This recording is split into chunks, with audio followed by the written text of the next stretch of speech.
au début était le verbe, a écrit un jour un type pas spécialement doué pour la grammaire, mais il a eu le mérite de mettre quelque chose en lumière. La parole, c'est le pouvoir, même si la réciproque n'est pas forcément vraie. De fait, la liberté d'en user, autrement dit la liberté d'expression, désigne aux autres celui qui a le dit pouvoir. Dans beaucoup de couples, c'est indubitablement la femme.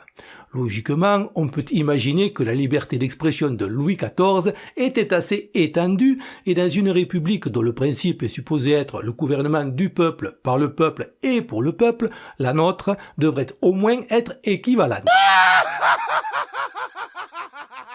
Le souci, c'est qu'une petite escroquerie s'est glissée de façon subreptice dans le concept du fait que le peuple, vague entité généralement bourrine et moutonnière tant qu'on ne la chauffe pas trop, s'il est la somme des individus, ne les représente nullement dans leur diversité d'opinions. Si le dit individu, c'est-à-dire vous et moi, est magnanimement pris en considération par la Déclaration des droits de l'homme qui stipule que nul ne doit être inquiété pour ses opinions et que la libre communication des pensées et des opinions est un des droits les plus précieux de l'homme, il est totalement gommé dans la Constitution par cette notion même de peuple, pris par ailleurs dans son acception républicaine, c'est-à-dire non charnelle ou organique.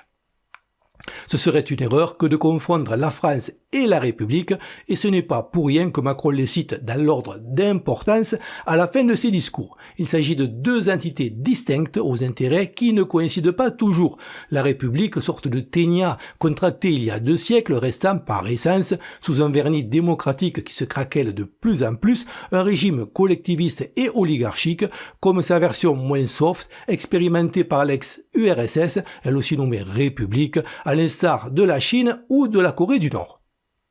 Tant que le pouvoir préexiste à la liberté d'expression, on reste dans l'ordre naturel des choses. Mais tout se gâte dès lors que c'est la liberté d'expression qui octroie le pouvoir. Des sophistes capables de bien parler mais incapables de gouverner ou ne se souciant pas de l'intérêt général peuvent s'en emparer sans être légitimes. Jadis, le roi avait la couronne parce qu'il était le roi. Et comme on aurait dit à l'époque, s'il eût égaré la dite couronne dans la rue cependant qu'il eût lassé ses chausses et que celui qui l'eût trouvé se la fût mise sur la tête, nul ne l'eût reconnu en tant que roi. Il en va différemment lorsque ceux qui détiennent le pouvoir se savent illégitimes. Et plus ils sont illégitimes, plus la couronne, c'est-à-dire la liberté d'expression, est jalousement gardée.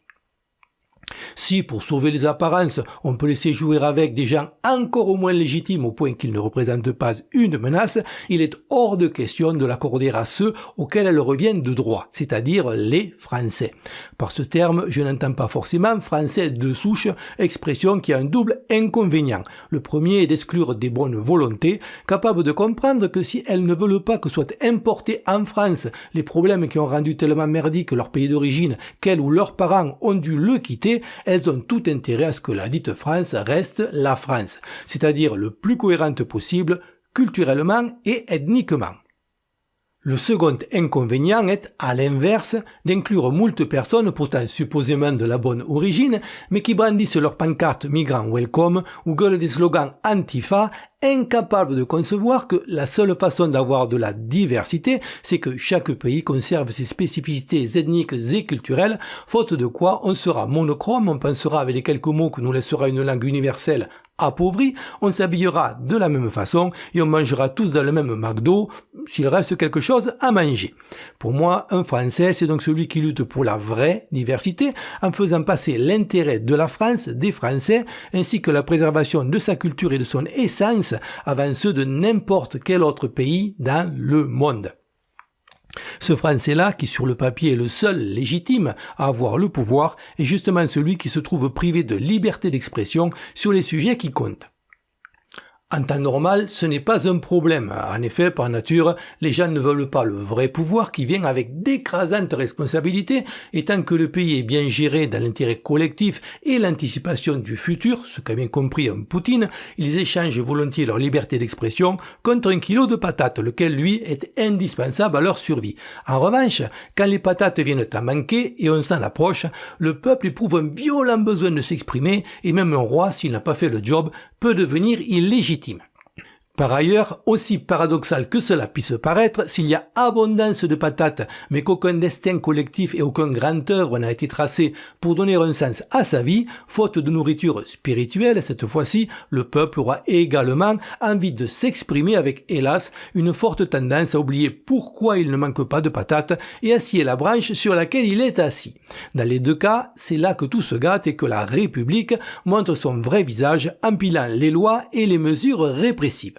Non plus seulement contre la liberté d'expression absolue jusqu'au mensonge, laquelle, par définition, ne peut appartenir qu'à celui qui a le pouvoir, mais contre la liberté d'expression des opinions, sans laquelle le pouvoir, à supposer qu'il s'exerce dans l'intérêt général, se voit privé de tout repère. Ce n'est pas une opinion, c'est un délit. On a tous entendu ce mantra répété soit par des gens de mauvaise foi, soit par des psittaciques constipés qui, selon les époques, vous auraient envoyé sans la moindre hésitation au bûcher pour blasphème ou dans des camps pour philosémitisme, car c'est bien connu, les lois votées par des êtres de lumière, à l'intégrité sans faille, à l'intelligence inégalée, émues uniquement par le souci du bien commun, ne peuvent pas être mauvaises.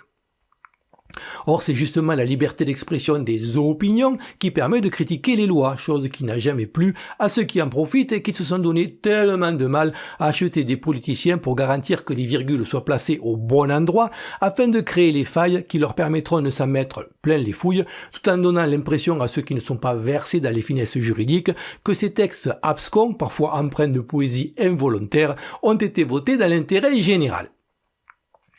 Et ce n'est pas la peine de compter sur la Constitution pour nous protéger, car comme l'a pointé Étienne Chouard de son doigt devenu antisémite depuis qu'à l'instar d'Hitler il a fait fureur pendant une interview particulièrement vicelarde, elle a été écrite par ceux-là même dont elle est censée réguler les abus et qui se sont carrément octroyé le droit de la modifier sans que le peuple ne soit consulté.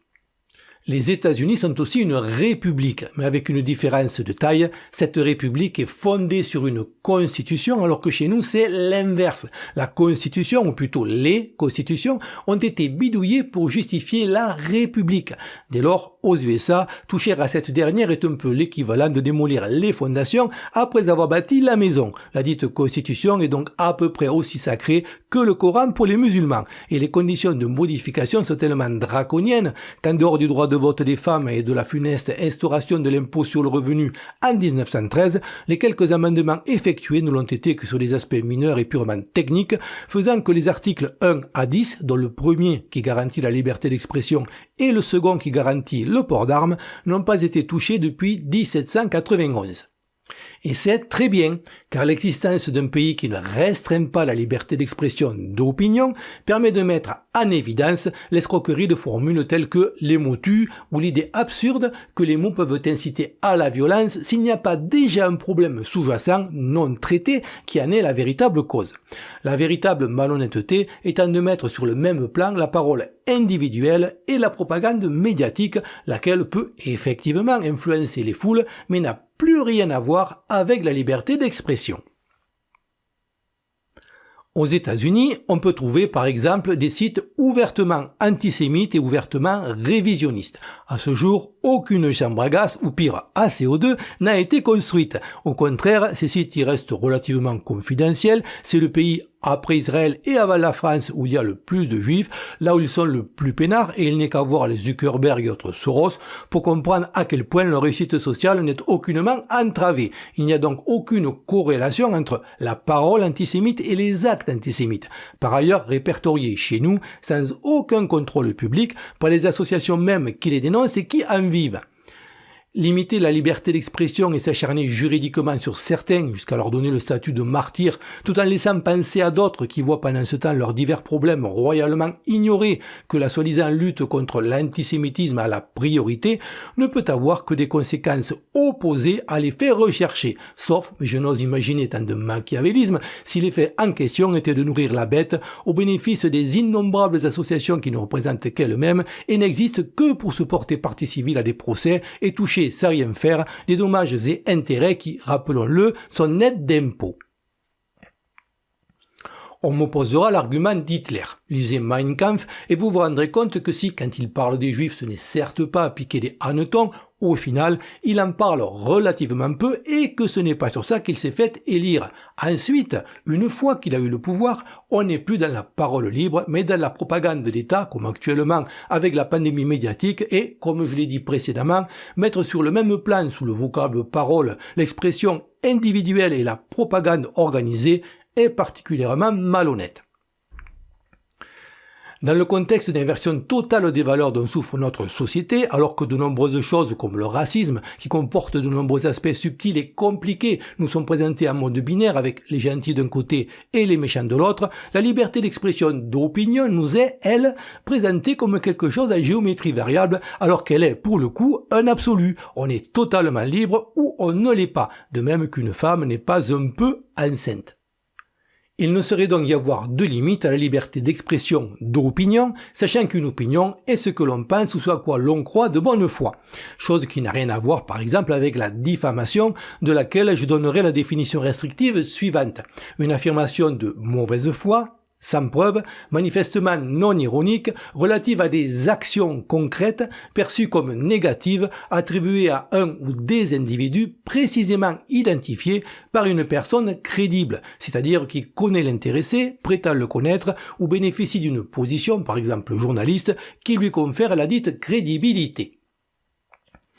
En gros, si je n'ai pas pris la précaution de préciser « je pense que » au début de la phrase, dire sans preuve et sans ironie apparente que tel schtroumpf est pédophile, c'est de la diffamation si je suis son chauffeur, sa femme de ménage ou encore journaliste. Si je suis l'homme de la rue qui ne le connaît pas et ne prétend pas l'avoir vu perpétrer son acte, c'est une opinion. De même dire « tous les schtroumpfs sont des pédophiles », c'est aussi par nature une opinion puisqu'on ne connaît pas tous les schtroumpfs. Pareil pour toutes les insultes subjectives qui relèvent là aussi des convictions personnelles comme connard, crétin, enfoiré, Macron ou même sale schtroumpf. La contrepartie étant que ces mêmes insultes peuvent nous être retournées. En effet, toute liberté a un prix qu'il est parfois dur de payer. Quand les adversaires de la liberté d'expression n'ont plus d'arguments, ils manipulent alors les foules par l'émotion, façon cadavre d'enfant échoué sur une plage, en leur mettant sous le nez l'abjection ultime, à savoir la pédophilie, tellement révulsive que beaucoup, et c'est compréhensible, vont perdre la capacité à raisonner et sacrifier leur propre liberté au prétexte qu'il existerait des cas tellement intolérables que la limitation de la liberté d'expression des opinions se justifie, ouvrant ainsi la boîte de Pandore. L'escroquerie est de faire croire que la parole pédophile est interdite alors que ce n'est même pas le cas. En effet, pour elle, la République se rappelle qu'il y a la liberté d'expression. Toujours la même inversion des valeurs. D'un côté, on ne peut pas critiquer la moindre minorité bruyante et agissante sans risquer une inculpation pour incitation à la haine, même si la dite critique est motivée par l'amour de nos enfants et le souci de leur léguer une société fonctionnelle. En revanche, on peut, sans risquer d'ennui judiciaire, faire l'apologie de la pédophilie. Pour autant, cette liberté d'expression, que je ne leur conteste pas, les pédophiles l'utilisent assez peu, car les discours ne peuvent fabriquer des pédophiles qui n'existent pas déjà, de même qu'on ne peut inciter à la haine que des gens déjà haineux ou victimes de problématiques non résolues par l'État, lequel ferait mieux de s'occuper des dits problèmes plutôt que de casser le thermomètre de la parole. On ne peut donc pas augmenter avec des mots le nombre de pédophiles, lesquels se répartissent en 5 types qui souvent se cumulent. D'abord les détraqués qui pourront éventuellement prétexter de manière tout à fait invérifiable avoir été encouragés au passage à l'acte par un discours trop présent. Mais cela revient à dire que dans la fable, le loup a mangé l'agneau à cause d'une pub Fleury-Michon. Ensuite, les pervers qui éprouvent le besoin de dénaturer ce qui leur semble pur, couplé à un désir de sensation de pouvoir absolu, laquelle passe par la transgression et la destruction de la petite voix de la conscience, ce qui les libère de leur humanité.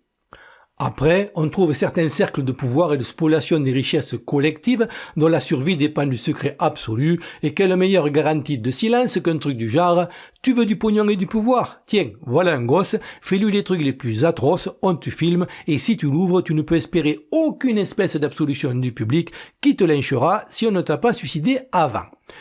Il y a aussi un certain nombre de cultes et d'illuminés qui font dans le sacrifice rituel et qui pensent, entre autres foutaises, que le sang de bébé prolonge la vie. Enfin, il y a ceux qui le font par appât du gain pour alimenter tout ce beau monde, ainsi que le trafic de vidéos et de matériel pédopornographique, et continueront à le faire tant que ça rapportera.